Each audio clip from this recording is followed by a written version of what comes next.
The 12-volt battery in your tractor is a smaller version of an automotive battery. When the tractor battery is discharged, it can be charged to a full capacity with the use of an automotive battery charger, unless the battery was frozen or it is at the end of its useful life. The battery can be charged at a maximum rate of 10 amps for 1 hour. If your charger is less than 10 amps, it is recommended that you charge the battery for a longer period of time. As an example, a 2-amp charger may take up to 5 hours to fully charge a tractor battery. Ensure that your charger is set at 12 volts.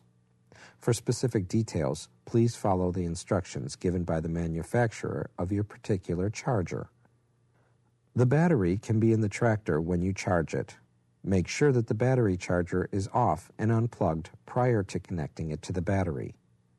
Connect the red charger cable to the positive terminal of the battery. Next, connect the black charger cable to the negative battery terminal.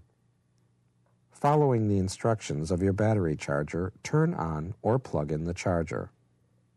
After the battery is charged, following the instructions specified by the battery charger manufacturer, it is recommended to turn off the power on the charger before the charger cables are removed. Now you should attempt to start the tractor. If the tractor starts successfully, the problem has been corrected. Note: to extend the life of the battery should be fully charged before storing the tractor for long periods of time. To find the right part for this and other do-it-yourself repairs, visit SearsPartsDirect.com or call Sears PartsDirect toll-free at 1-888-206-3622.